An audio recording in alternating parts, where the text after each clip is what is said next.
वन्देऽहं श्रीगुरो श्रीयुतपदकमलं श्रीगुरुन् वैष्णवांश्च श्रीरूपं साग्रजातं सहगण रघुनाथ अन्वितं तं सजीवं साद्वैतं सावधूतं परिजनसहितं कृष्ण चैतन्यदेवं श्रीराधा कृष्णपादान् सहगण ललिता श्रीविशाखान्वितांश्च अज्ञानतिमिरान्धस्य ज्ञानाञ्जनशलाकया चक्षुरुन्मीलितं येन तस्मै श्रीगुरवे नमः। नमो विष्णुपादाय आचार्य सिंहरूपिणे श्रीमद् भक्ति प्रज्ञान केशव इति नामिने अतिमर्ते चरित्राय स्वाश्रितानांश्च पालिने जीवदुःखे सदार्ताय श्रीनाम प्रेम दायिने वाञ्छाकल्पतरुभ्यश्च कृपा सिन्धुभ्यैव च पतितानां पावनेभ्यो वैष्णवेभ्यो नमो नमः। श्री कृष्ण चैतन्य प्रभु नित्यानंद श्री अद्वैत गदाधर शिवासादि गौर भक्त वृंद। हरे कृष्णा कृष्णा कृष्णा हरे हरे, हरे राम राम राम हरे हरे।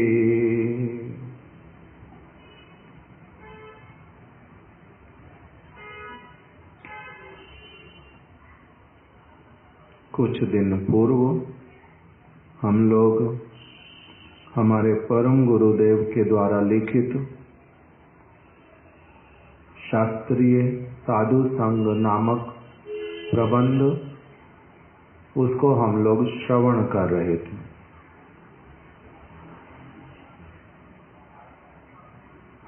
श्रीला परम गुरुदेव की आविर्भाव तिथि में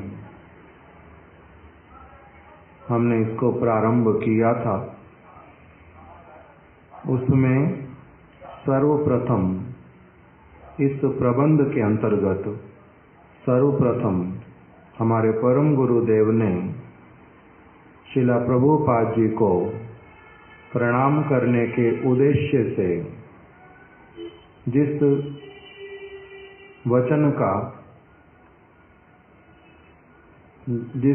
वचन को उन्होंने उद्धृत किया, बिल्व मंगल ठाकुर के वचन। श्रीला बिल्व मंगल ठाकुर ने स्वरचित कृष्ण करणामृतम ग्रंथ में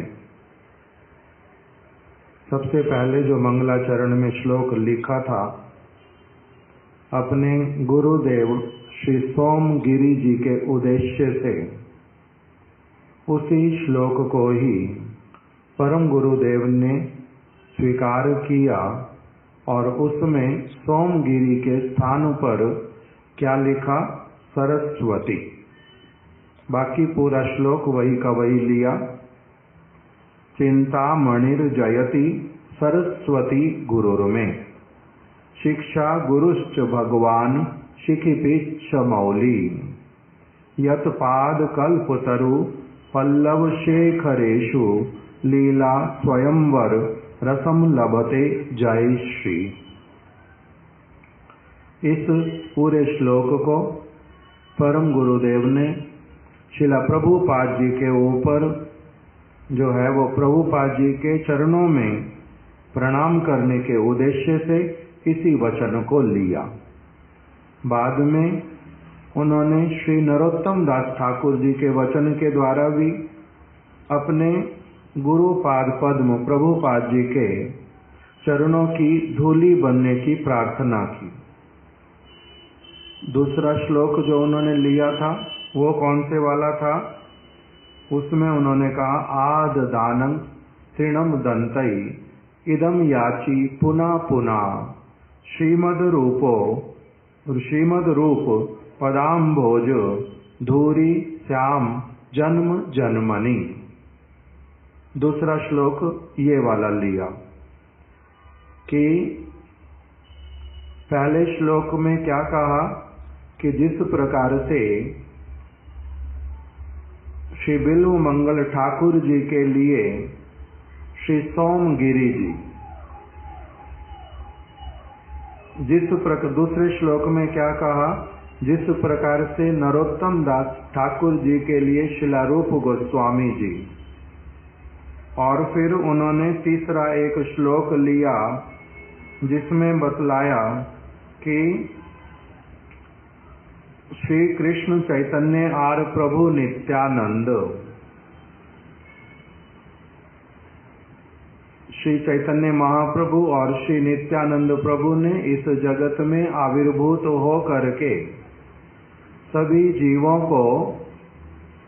जीवों का जो अज्ञान रूपी अंधकार था उसको दूर किया और उनके बाहरी अंधकार को दूर नहीं, उनके हृदय के अंधकार को दूर किया और उनको अर्थात उनके वास्तविक जो दिव्य नेत्र उनको दिखलाया, दो वस्तुओं को दर्शन करा दिया। दो वस्तुओं का, एक ग्रंथ भागवत और दूसरे भक्त भागवत। तो इस श्लोक को भी परम गुरुदेव ने शिला प्रभुपाद जी के लिए व्यवहार किया। किस प्रकार से कि शिला प्रभुपाद जी ने ही कृपा करके मेरे जैसे व्यक्ति को उन्होंने भक्त भागवत क्या होता है, साधु का चरित्र कैसा होता है, साधु का आचरण, साधु का व्यवहार, साधु का जीवन का उद्देश्य, साधु की दिनचर्या, ये सारा कुछ उन्होंने मेरे को अपने जीवन के द्वारा दिखलाया है।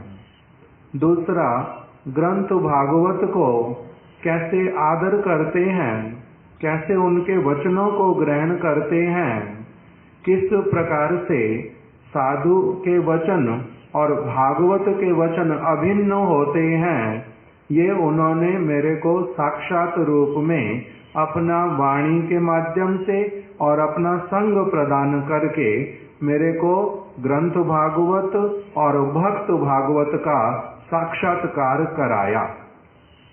फिर केवल मात्र अपना ही दर्शन कराया हो भक्त भागवत के रूप में, वैसा भी नहीं, अपने निज जनों के आचरण से भी उन्होंने मेरे को दिखलाया कि साधु वास्तविक रूप में कैसे होते हैं। इस प्रकार से ये एक भूमिका परम गुरुदेव जी ने पहले बांधी थी इस अपने प्रबंध को समझाने के लिए, जिसमें क्या नाम क्या है प्रबंध का? शास्त्रीय साधु संग। ये करने की प्रबल आकांक्षा, ये शास्त्रीय साधु संग का लाभ उठाने की वास्तविक योग्यता, ये कहाँ से प्राप्त होती है? साधु के संग से। गुरु पाद पद्म के संग से। तो इसीलिए इसी प्रबंध में हमने पहले सुन लिया कि परम गुरुदेव ने बताया साधु का संग हमारे लिए अत्यधिक प्रयोजनीय वस्तु है। दूसरा फिर बतलाया कि साधु जो हैं ये वाले वास्तविक रूप में कैसे होते हैं। पहले बोला कि साधु का संग ही परम प्रयोजनीय है और चरम कल्याणप्रद है। परम प्रयोजनीय अर्थात बहुत अधिक सर्वश्रेष्ठ जिस वस्तु की सबसे अधिक हमें आवश्यकता है वो है निर्मल साधु संग की। इसलिए बोल दिया परम प्रयोजनीय है और चरम कल्याणप्रद है। निर्मल साधु संग हमारे लिए चरम कल्याणप्रद है अर्थात कल्याण करने वाली जितनी समस्त वस्तुएं अथवा व्यक्ति उन सब में से ये सर्वश्रेष्ठ सबसे श्रेष्ठ कल्याण को प्रदान करने वाले साधु संग। तो इसीलिए अपना उदाहरण देकर के उन्होंने क्या कहा कि मैं कैसा व्यक्ति था, मैं अज्ञ था, मैं अंध था और मैं पतित था। अर्थात पहले मैं अपने गुरु पाद पद्म से मिलने से पहले उनके दर्शन, उनकी कृपा, उनके संग से पहले मेरा जो जीवन था वो कैसे वाला था। अब मेरे को समझ आता है कि वो जीवन ऐसे वाला था जिसको कहा जा सकता अज्ञानी व्यक्ति का जीवन। उस समय मैं अज्ञ था पूरी तरह से। दूसरा अज्ञ अर्थात भगवान के विषय में कुछ जानता नहीं था। संसार की बातों को, संसार में ही जिसको अच्छा या बुरा कहा जाता उस सारी विद्या में मैं थोड़ा थोड़ा विज्ञ था, जानता था वस्तुओं को। दूसरा मैं अंध था। अंध मतलब आंखें रहने पर भी हमें लगता हमारी आंखें हैं, किंतु आंखें रहने पर भी हम क्या हैं, अंधे। क्यों? क्योंकि हम लोग वास्तविक वस्तु का दर्शन कर ही नहीं पाते। हम अंधे हैं। आत्मा दिखलाई नहीं देती, शरीर दिखलाई देता है, जगत दिखलाई देता है, किंतु जगत को भगवान ने बनाया क्यों ये मेरे को दिखलाई नहीं देता। इसलिए मैं कैसा हूं, अंधा। मेरे को बहरा भी हूं, सुनाई देती बहुत सारी बातें, किंतु कौन सी वाली, जो केवल इस जगत की हैं। इसीलिए अपने विषय में बोल रहे हैं कि मैं अपने गुरु पाद पद्म से मिलने से पूर्व मैं कैसा था, मैं अज्ञ था, मैं अंध था, मैं पतित था। पतित मतलब ऐसे वाले कार्य करने वाला व्यक्ति जो कि निम्न से निम्न कार्य करता है। व्यक्ति कर सकता बहुत अच्छा कार्य, किंतु उस स्तर पर कार्य नहीं करके बहुत निम्न स्तर के प्राणी जो कार्य करते हैं उन कार्यों में ही मैं लिप्त था, उसी में ही आसक्त था। तो इसीलिए पहले अपना बोल रहे मैं कैसा था, मैं अज्ञ था, मैं अंध था, मैं पतित था। और फिर बोला भालो मंदिर कोनो ही संवाद आमी जानिताम ना व राखिताम ना। अच्छा क्या होता, बुरा क्या होता, कर्तव्य क्या है, अकर्तव्य क्या है, कर्म फल में कौन सी बांधने वाली वस्तु, कर्म फल से कौन सी निकालने वाली वस्तु, किसके द्वारा मैं अपने आप को ही मूर्ख बना रहा हूँ, कौन सा कार्य वास्तविक रूप में करना मेरा कर्तव्य है, इस सारी बातों को ना तो मैं जानता था और ना जानने की इच्छा रखता था। क्यों? क्योंकि इस प्रकार का कोई विषय कभी मेरे जीवन में किसी ने ला करके इंट्रोड्यूस किया ही नहीं था। किंतु मेरे गुरु पाद पद्म उन्होंने क्या किया, वो भगवान की इच्छा से, जैसे आगे जाकर के बतला रहे हैं कि कभी तो भगवान स्वयं इस जगत में आविर्भूत होते हैं, कभी वो अपने निज जनों को प्रेरित करते हैं, और कभी कभी किसी सौभाग्यवान व्यक्ति को, सिंसियर व्यक्ति को प्रेरणा देकर के भी उसके माध्यम से अन्य लोगों का मंगल करवाते हैं। एक स्वयं आते हैं, दूसरा अपने ही किसी नित्य परिकर को जो उनके साथ में सदैव रहता है उनको इस जगत में भेजते हैं। तीसरा, कभी कभी इस जगत के व्यक्ति जो कि बहुत उन्नत अवस्था तक पहुंच गए उनको भी प्रेरणा करके, अभी वो वहां पर गोलोक वृंदावन में पहुंचे नहीं हैं, किंतु उनके माध्यम से भी इस जगत के जीवों का मंगल करवाते हैं। तो इसीलिए आगे जाकर के परम गुरुदेव ने बोला, ये हम सारा सुन आए हैं पहले, कि परम गुरुदेव ने क्या कहा कि यदि साधु संग की किसी को कामना हो तो साधु संग दुर्लभ होने पर भी ऐसा नहीं है कि मिलता नहीं है, सुदुर्लभ है, ये बात सत्य। ये एक जो कसौटी पर पूरी तरह से खरा उतरने वाला जो साधु, उसका मिलना सुदुर्लभ है, ये सत्य बात है। इसको एडमिट किया जाता सभी के द्वारा, किंतु ऐसा होने पर भी ये साधु मिलना ऐसे वाला पूर्ण रूप में असंभव है, कह रहे ये बात भी नहीं है, मिलता है। किंतु मेरे को अपने स्तर को उन्नत उठाना पड़ेगा, मेरे को भी सिंसियरली उस वस्तु के लिए चेष्टा कामना करनी पड़ेगी, मिलने पर लाभ भी उठाना पड़ेगा, नहीं तो केवल मात्र बोलते रहने से ही हो नहीं जाएगा। अभी तो साधु मिलते ही नहीं, अभी तो साधु मिलते ही नहीं, ये भी साधु नहीं, वो भी साधु नहीं, वो भी साधु नहीं, तो कम से कम तुम खुद ही साधु बनो, साधु वाला काम करो। जो भगवान ने और महाजनों ने, जो भक्तों ने श्रेष्ठ कहा है कि ये वाली क्रिया करो, तो तुम स्वयं ही वही वाली क्रिया करके कम से कम साधु इस जगत में कुछ रखो, उस तरह के तुम बन जाओ। तो इस प्रकार का कह रहे साधु संग सुदुर्लभ है, किंतु असंभव नहीं है मिलना, मिल सकता, बशर्ते मैं स्वयं उसके लिए एक स्तर वाला, अच्छी चेष्टा वाला, अच्छी कामना प्रार्थना करने वाला होना चाहिए हूँ। यदि मेरे को साधु संग नहीं मिल रहा इच्छा करने पर भी, इसका मतलब भी क्या है, मेरी अपनी सिंसियरिटी में कमी है, दोष मेरा, इसलिए मेरे को वो वस्तु मिलेगी नहीं। तो इसीलिए परम गुरुदेव बोल रहे हैं कि मैं अज्ञ था, अंध था, पतित था, ये ठीक बात है।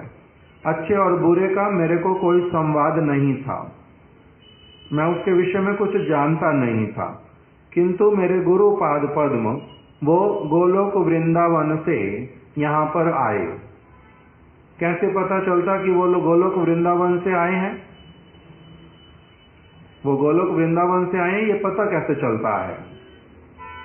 जैसे हमारे गुरुदेव जिस समय वो प्रचार कार्य करने के उद्देश्य से जब मथुरा से, वृंदावन से और स्थानों पर जब जाने लगे, उनकी उस समय की कथाएं सुनो,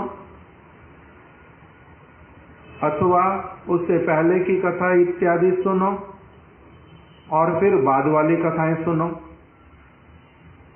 उन कथाओं के माध्यम से ही अंतर भी पता चलता है।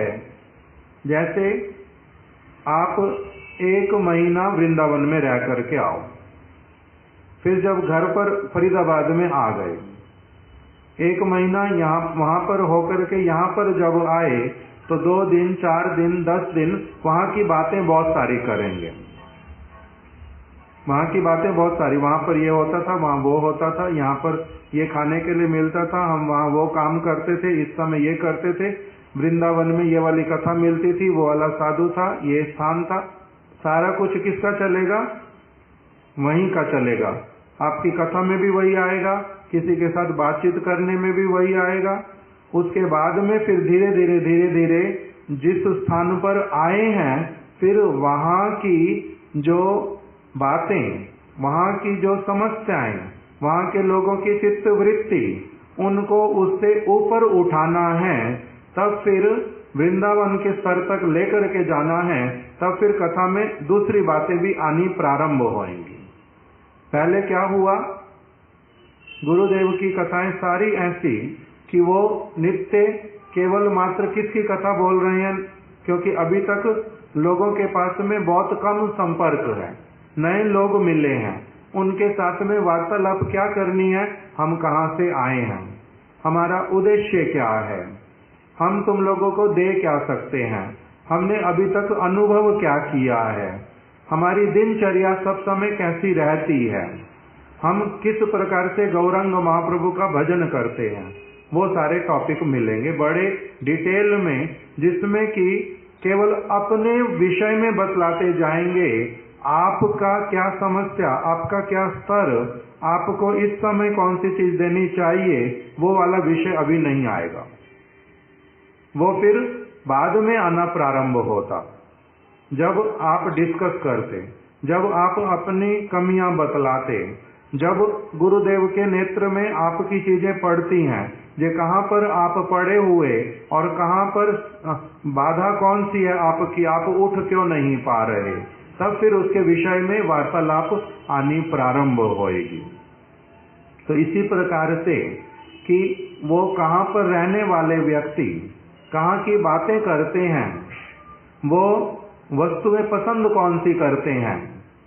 जैसे बचपन से हमारे को आदत पड़ जाती, जिस स्थान पर जिसका जन्म होता, वहाँ की जो चीजें खाने पीने की, पहनने की, वो सारा कुछ उसी प्रकार का जीवन शैली में आ जाता है। तो इस सारी वस्तु से क्या पता चलता है कि कहाँ के रहने वाले हैं। कोई कोई व्यक्ति इतना इंटेलिजेंट होता है कि जब आप उनसे बात करोगे, वो आपको बता देंगे आप कौन से प्रोफेशन में हो, आप मत बतलाओ, आप केवल उनके साथ 15 मिनट 20 मिनट बात करो, वो अपने आप आपको बता देंगे कि आप कौन सा काम करते हो, आपने पढ़ाई कहाँ तक की हुई है, किस स्थान से की है, वो भी बता देंगे। कैसे बता देते हैं, आपके उस थोड़े से देर का टॉक वो बता देता उनको कि आपने क्या पढ़ाई की, क्या किया हुआ, क्या नहीं किया हुआ। उसी प्रकार से जिनको परम गुरुदेव ने 1919 में उनके साथ में रहना प्रारंभ किया, परम गुरुदेव ने प्रारंभ किया रहना प्रभुपाद जी के साथ में 1919 में, और 1937 1 जनवरी 1937 को प्रभुपाद जी इस जगत से गए। तो कितने वर्ष हो गए, 19 से 20 आया, 20 से 30, 11 वर्ष ये हो गए, उधर हो गए 6 वर्ष पूरे, और 11 और 6 17 वर्ष। 17 वर्ष जिनके साथ में प्राय सब समय रहना पड़ा, जिनके अनुसार चलना पड़ा, जिनके अनुसार चलने के लिए सब समय चेष्टा चलती रही 17 साल तक। अब उनका कंक्लूजन यहाँ पर बतला रहे हैं कि उन 17 सालों में मैंने जो अनुभव किया कि वो कहाँ से आए थे, कहाँ की बातें बोलते थे, मेरे को कहाँ लेकर के जाना चाहते थे, इस सारी बात को ही लेकर के क्या निर्णय निकला कि वो कहाँ से आए थे, मेरे गुरु पाद पद्म, वो गोलोक से इस जगत में आए थे। क्यों आए गोलोक से? तो शास्त्रों की वाणी के अनुसार भगवान की इच्छा से इस जगत में मेरे जैसे व्यक्तियों का उद्धार करने के उद्देश्य से, उस जगत का संधान देने के लिए, उस जगत तक पहुंचाने के लिए वो इस जगत में आए थे। ये अपने अनुभव की बात उन्होंने यहाँ पर बतला दी। हमारा अभी अनुभव नहीं है कि हमारे गुरुदेव कहाँ से आए हैं, उनका उद्देश्य क्या है, वो मेरे से चाहते क्या है, मुझे उन्होंने दिया क्या है, उनके कारण मैं किस स्तर तक पहुंच रहा हूँ। ये सारा कुछ हम लोग कभी भी स्क्रूटिनाइजली, बहुत सूक्ष्म रूप में हम कभी विचार नहीं करते। इसीलिए अपने विषय में, उनके विषय में, उनके द्वारा दी गई वस्तु का हमें ठीक से कुछ नहीं पता चलता महात्म्य, कि वो क्या दे रहे हैं, उनका महात्म्य क्या है।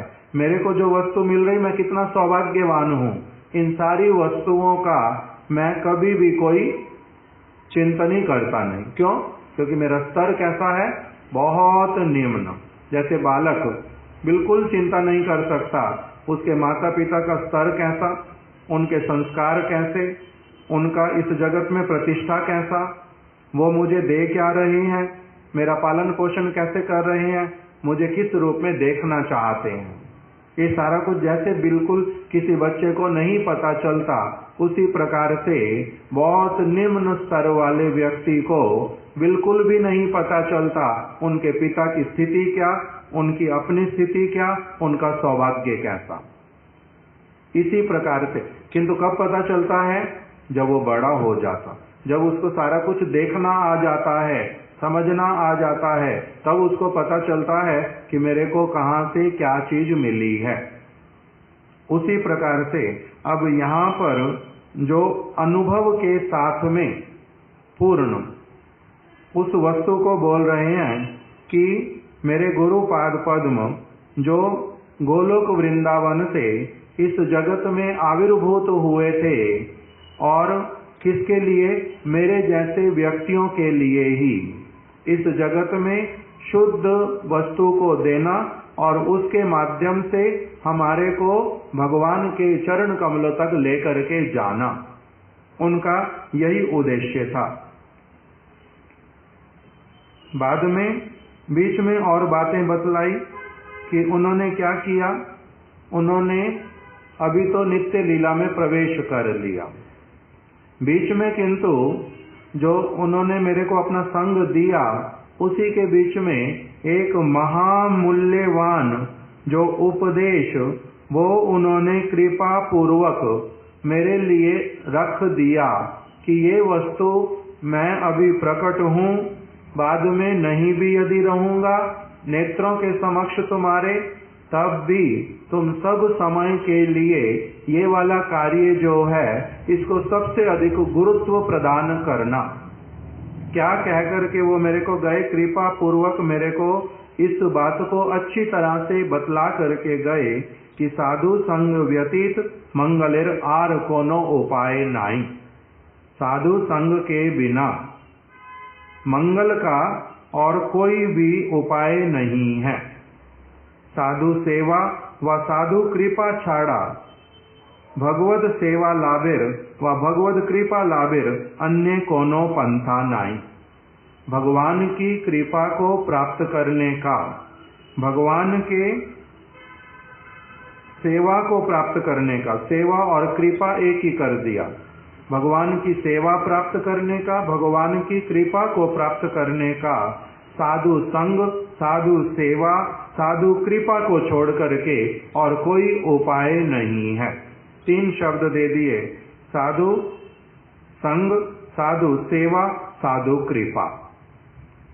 इसके अतिरिक्त और कोई उपाय नहीं है। हमारे महाराज जी बोलते थे ये तीनों शब्द एक ही, साधु संग, साधु सेवा और साधु कृपा, ये तीनों अलग नहीं है।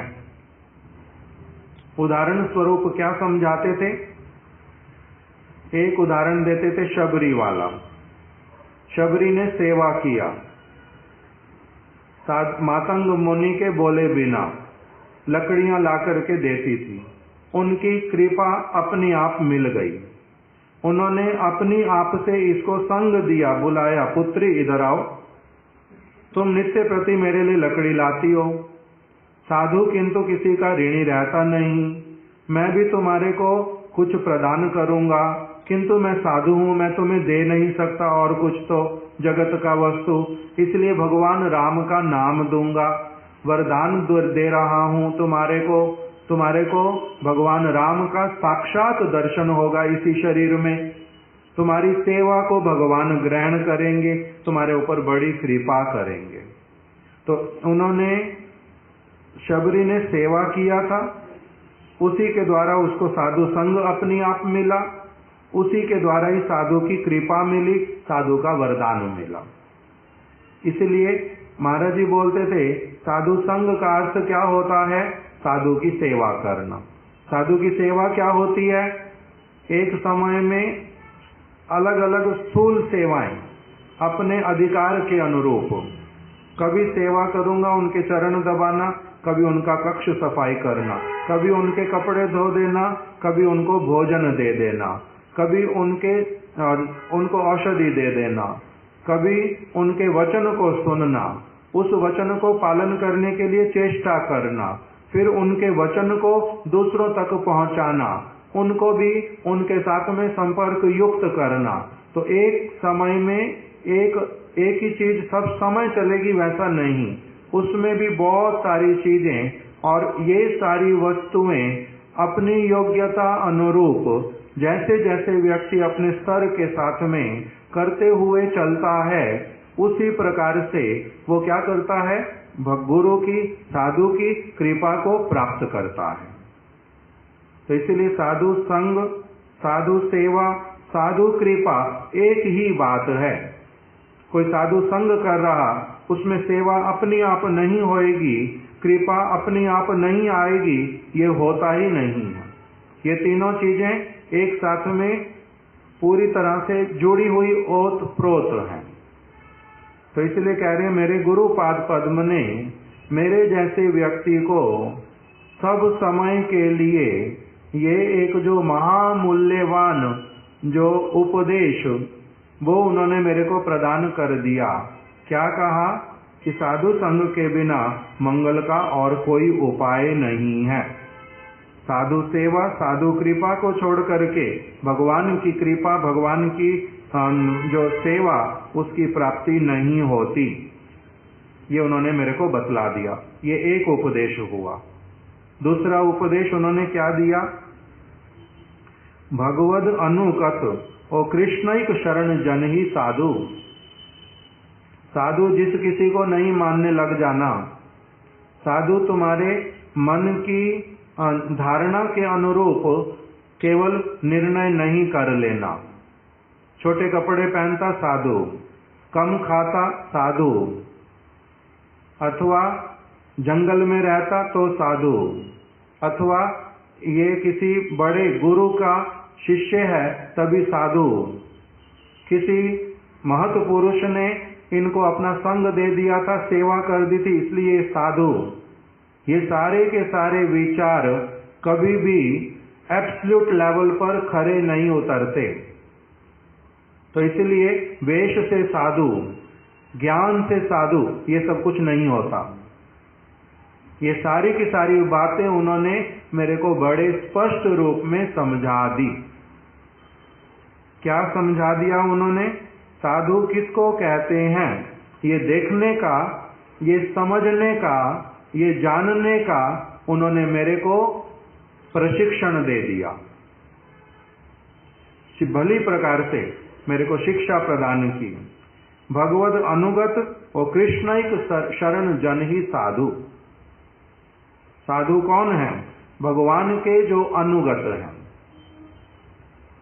और एकमात्र उन्हीं भगवान की ही शरण ग्रहण करते हैं और किसी की भी शरण ग्रहण नहीं करते। अम्बरीश महाराज कृष्णैक शरण। दुर्वासा ऋषि ने क्रोधित होकर के अपनी जटा को उखाड़ करके उनकी तरफ फेंका। वही जटा जो है उसने क्या स्वरूप धारण किया? करते करते एक ज्वलंत स्त्री का शरीर धारण कर लिया। आग का गोला जैसे हो आकार उसका, किंतु कैसा? स्त्री वाला। उसने अम्बरीश महाराज जी की ओर मार्च किया, आना प्रारंभ किया। आग का गोला, लपटें निकल रही चारों ओर से, और वो उनको क्या करेगी? पकड़ करके आलिंगन करेगी, अर्थात उनको जला देगी। उन्होंने जैसे ही देखा इस वस्तु को, उनके क्रोध को देखा, इन्होंने साथ ही साथ में क्या किया? अपने हाथ जोड़ लिए, नेत्रों को बंद कर लिया, भगवान के चरण कमलों का आश्रय लिया और मन के भीतर में भावना कैसी, जे प्रभु यदि मैंने दोष किया तो अवश्य ही आप मेरे को दंडित कर रहे हैं आप, ये मेरे को दंड मिलेगा, इसी प्रकार से मेरा मृत्यु होना होगा, इसी प्रकार से मेरे को जलना होगा। मैं आपकी शरण में, दोष है तो आप मेरे को दंडित करेंगे, क्यों? क्योंकि मैं तो आपका ही हूं। तो उसी समय क्या हुआ, उसी समय भगवान का जो सुदर्शन चक्र, जो उस आग के गोले जैसी स्त्री के ताप से हजारों गुना अधिक ताप वाला था, वही वहां पर अपने आप से प्रकटित हो गया भगवद इच्छा से। और उसके तेज के सामने उस कृत्या का, उस स्त्री का नाम दिया कृत्या, उस कृत्या का जो तेज था वो ऐसे हो गया जैसे प्रबल सूर्य की ताप के सामने एक जुगनू का तेज होता है, वो किसी काम का ही रहा नहीं, वो उस प्रकार से वो तो अपने आप ही गिर पड़ी, उसका कोई मूल्य रहा नहीं। और अब ये सुदर्शन चक्र किसके पीछे पड़ा? दुर्वासा ऋषि के पीछे। जैसे दुर्वासा के पीछे गया, दुर्वासा ऋषि ने क्या किया? ऋषि हैं, सिद्धियां हैं बहुत प्रकार की, जटा उखाड़ करके कृत्या बना सकते हैं, किसी भी लोक में जा सकते हैं, कुछ खाए बिना रह सकते हैं, उस प्रकार का जिनका जीवन है, वही साथ उन्होंने क्या किया? जैसे ही सुदर्शन आया, साथ साथ में उन्होंने दौड़ लगानी प्रारंभ की। मेरे पीछे क्यों आता, मेरे पीछे क्यों आता, छोड़ मेरे को जाने दे, क्यों मेरे को परेशान करता, इस प्रकार से बोलने लगे। जब वो तब भी सुनता नहीं, पीछे आता है, तब जल में छिपने के लिए प्रयास किया, आकाश में उड़ करके दूसरे लोक में जाने के लिए प्रयास किया। भगवान याद नहीं आते, भगवान की शरण नहीं लिया। बहुत लंबा समय बीत गया, शिव जी के पास पहुंच गए, ब्रह्मा के पास पहुंच गए, त्राही त्राही करने लगे, रक्षा करो मेरी, त्राही माम। किंतु उन्होंने निषेध कर दिया कि हम तुम्हारी रक्षा नहीं कर सकते, हे सुदर्शन हमारे से बड़ा, हम इसको क्या कहेंगे, ये हमारी बात नहीं सुनने वाला, ये भगवान का है शुद्ध चक्र, उनके पास में पहुंचो, भगवान के पास। वहां पर पहुंच गया। अब मरता क्या ना करता, तब वहां पर पहुंचा। उससे पहले भगवान का स्मरण हुआ नहीं, तो ये तो साधु गिनती में आया नहीं। फिर ये साधु नहीं है, कह रहे ये मेरे गुरु पाद पद्म ने मेरे को सिखला दिया, मुझे दिखला दिया। साधु किसको कहते हैं? जो वो क्या होगा? कृष्णैक शरण होगा। ये उन्होंने मुझे समझा दिया। हर एक अवस्था में वो किसकी शरण लेंगे? भगवान की शरण लेंगे, और कोई भी शरण ग्रहण करने योग्य व्यक्ति नहीं है, किसी में सामर्थ्य नहीं है कि वो हमारी रक्षा कर सके।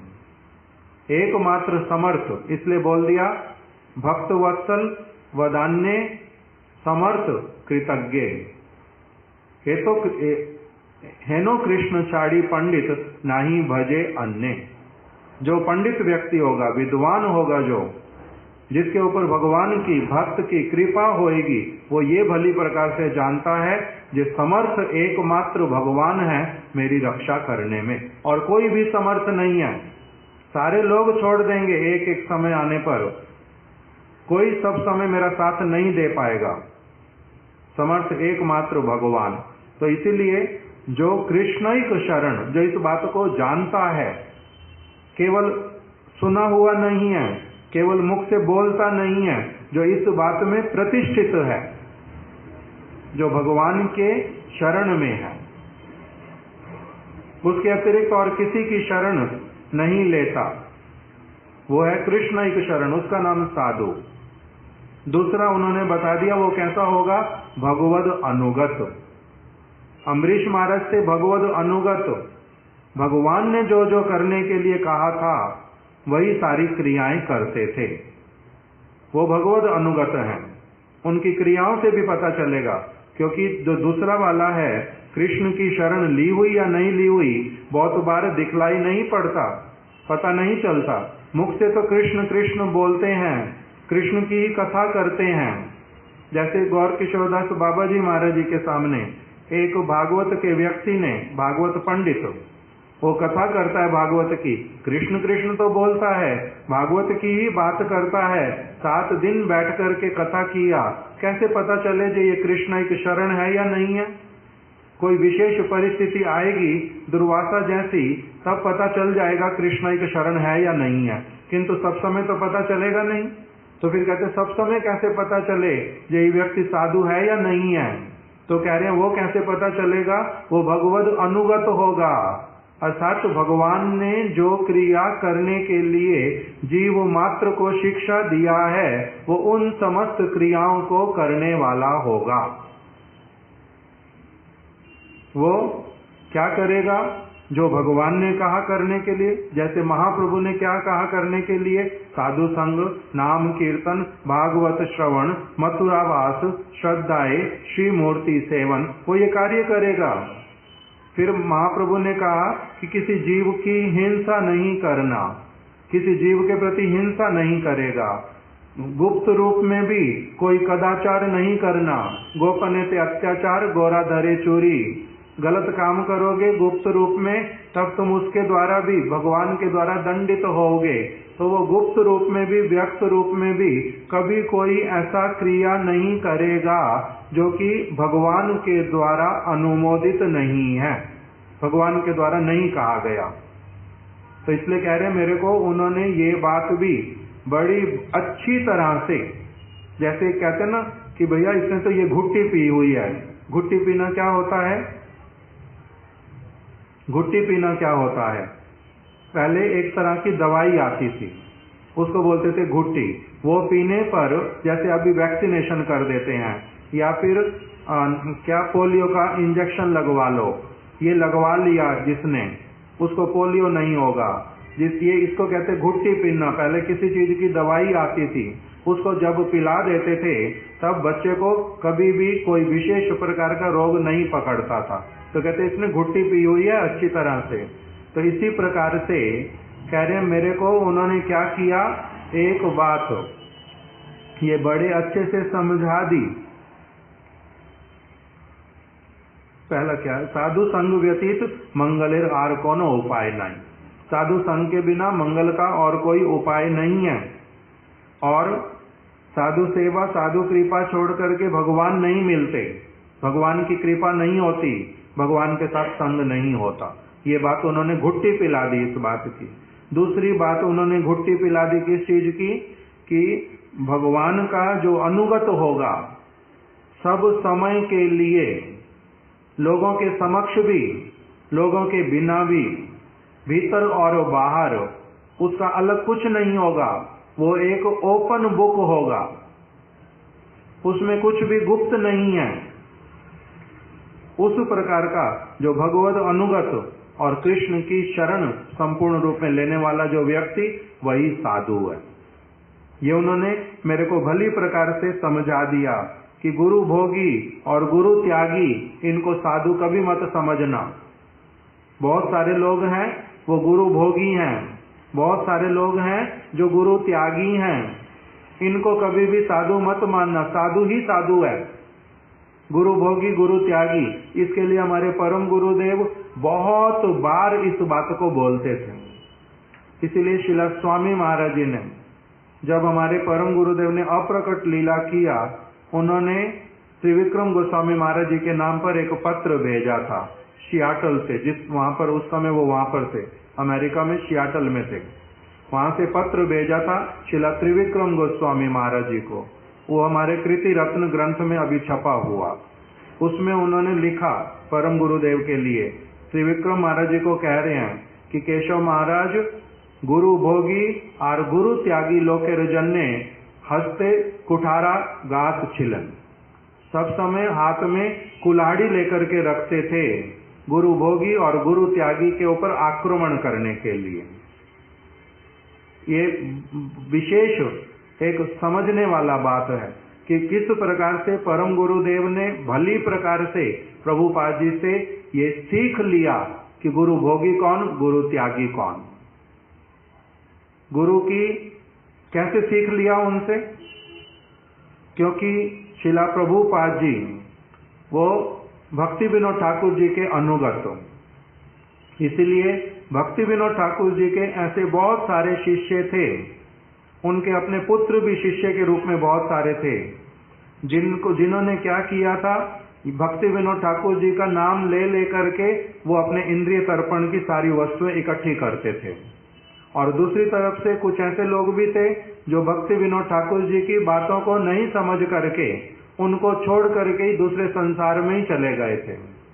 तो एक तरह के लोग थे गुरु भोगी, दूसरी तरह के थे गुरु त्यागी। किंतु गुरु की सेवा कैसे करनी होती है, ये प्रभुपाद जी ने अपने चरित्र के द्वारा परम गुरुदेव को दिखलाया था। उनकी वाणी का कैसा महात्म्य है, उनके ग्रंथों में क्या क्या लिखा है, उसको हमने कैसे पालन करना है, कैसे उसका प्रचार करना है, किस प्रकार से भक्ति विनोद ठाकुर जी ही सारी वस्तुओं का हमारे मूल स्रोत हैं। ये सारा कुछ परम गुरुदेव ने भली प्रकार से उनके जीवन में देखा था कि कैसे जो भक्ति विनोद ठाकुर जी के केवल बाहरी विचारों को लेकर के थे, प्रभुपाद जी ने उनको क्या कहा कि तुमने दीक्षा लिया, तुमने संग किया, तुमने उनके ग्रंथ भी पढ़े, तुम कह भी रहे हो हम उनके शिष्य हैं, किंतु मैं कह रहा हूं तुमने भक्ति विनोद ठाकुर जी को एक मुहूर्त देखा भी नहीं आज तक कभी। तुम्हें नहीं पता भक्ति विनोद ठाकुर जी का हृदय क्या था। तुम हजार कहो तुम उनके शिष्य, मैं केवल इतना ही कहूंगा तुम उनके पांचरात्रिक शिष्य, मंत्र इत्यादि लिया हुआ, किंतु काम में वास्तविक रूप में शिष्य लेश मात्र भी नहीं हो। तो इस प्रकार का इन्होंने देखा था प्रभुपाद जी के जीवन में कि किस प्रकार से वो गुरु भोगी गुरु त्यागी लोगों के प्रति कैसे एकदम से बड़े स्पष्ट थे कि गुरु भाई कहते किसको, अनुगत किसको कहते, ये जिन्होंने भली प्रकार से सीखा था।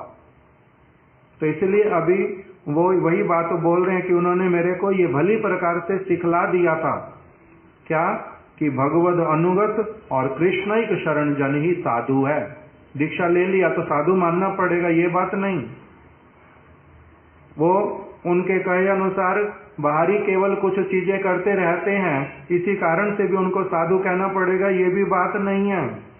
उनका मन काय मन वचन के द्वारा वो वास्तविक रूप में शिष्य गुरु के अनुगत हैं नहीं है, ये सब देखना पड़ता। इसलिए परम गुरुदेव का एक और प्रबंध है, इसी विषय को इलेबोरेटली बतलाने के लिए वैष्णव चिन्हिते हवे। वैष्णव को पहचानना सीखो, साधु को पहचानना सीखो, नहीं तो तुम क्या, बहुत सारे लोग आएंगे वो साधु के नाम पर तुम्हारे को ठग करके चले जाएंगे, तुम्हारा जीवन भी बर्बाद कर देंगे, अपना इंद्रिय तर्पण तुम्हारे से करवा लेंगे। साधु साधु अपने को बोल करके तुम्हारे से अपने पैर दबवा लेंगे, तुम्हारा पैसा सारा ले लेंगे, तुम्हारे से अपनी सारी वस्तुएं अपनी करवाते रहेंगे और ऐसा तुम्हें पागल बनाएंगे, तुम्हें कुछ पता ही चलेगा नहीं। और तुम्हारा उसका रिजल्ट क्या मिलेगा, जैसे चोर से चोरी करवाने के बाद में व्यक्ति ठगा हुआ अनुभव करता है, अल्टीमेटली तुम्हारे को पता चलेगा तुम ही महामूर्ख, तुमने क्या किया, अपने आप को ठगने का अवसर किसी को दिया, वो ठग गया पूरी तरह से तुम्हारे को। इस प्रकार का तुम्हारा होगा। तो इसीलिए बोल रहे हैं कि उन्होंने मेरे को ये घुट्टी पिलाई अच्छी तरह से, क्या गुरु भोगी गुरु त्यागी, इनको दोनों को समझो, और वास्तविक गुरु सेवक कौन है इसको भी उन्होंने दिखलाया। कैसे दिखलाया, आगे जाकर के वही बात बतलाई, क्या कह करके कि दुई भागवत संगे करान साक्षात्कार, उन्होंने मेरे को दो भागवतों के साथ में साक्षात्कार कराया, दिखलाया।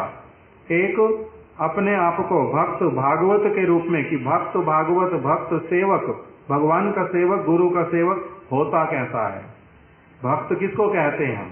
एक हो गया गुरु भोगी, एक हुआ गुरु त्यागी, तीसरा क्या है गुरु सेवक।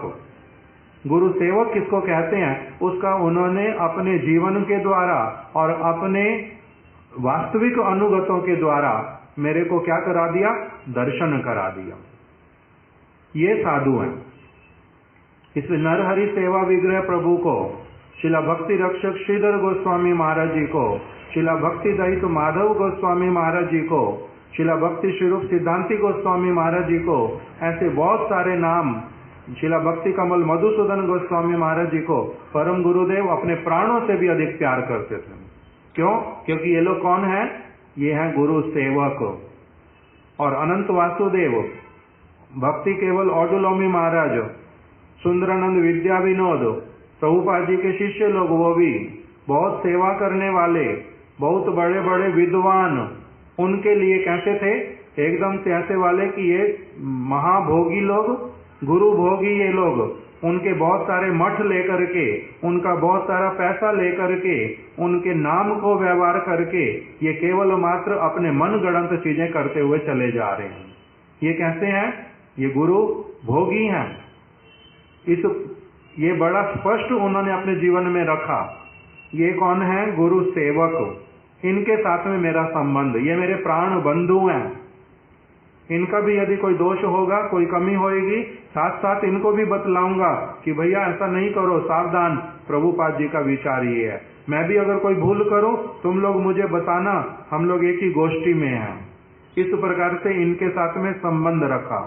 दूसरी तरफ से गुरु भोगी, गुरु भोगियों को पूरी तरह से अपने से अलग रखा।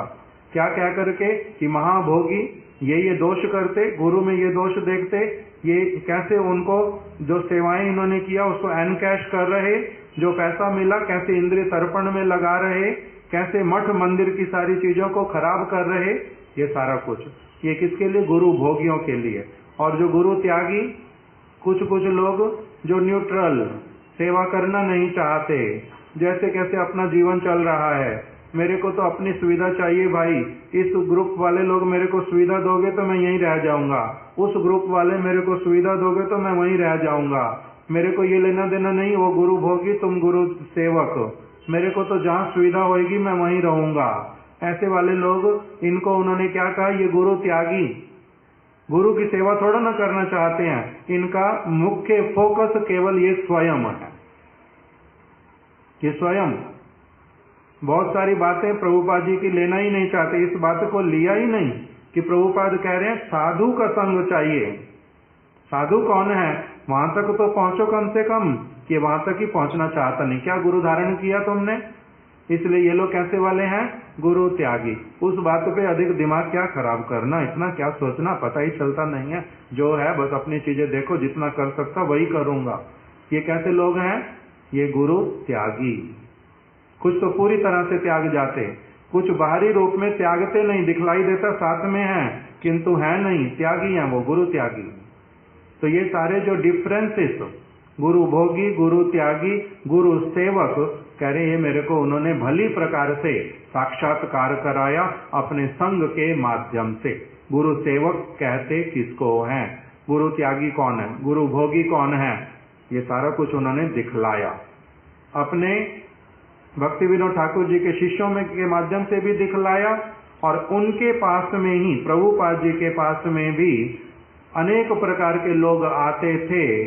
वो उन्हीं में से ही किसको गुरु भोगी, किसको गुरु त्यागी, किसको गुरु सेवक, किसको कपटी, किसको ये सरलता वश के तू दोष कर रहा है, ये सारे जो अंतर उन्होंने मेरे को अपने माध्यम से सारा कुछ दिखलाया। वार्तालाप करके भी, बतला करके भी, सावधान करके भी, शास्त्र के वचन बतला करके भी, सब प्रकार से उन्होंने मेरे को क्या कर दिया? घुट्टी पिला दी बड़ी अच्छी तरह से कि साधु जो हैं वो कौन है?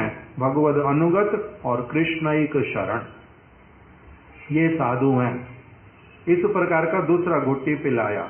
इसलिए कह रहे हैं कि सही साधुर संगी आमदेर परम प्रयोजनीय और चरम कल्याणप्रद। इसलिए प्रभुपाद जी के इन बातों से मैंने, मेरा जो निष्कर्ष निकलता मन के भीतर में, वो क्या है कि ऐसे वाले साधु का, कैसे वाले साधु?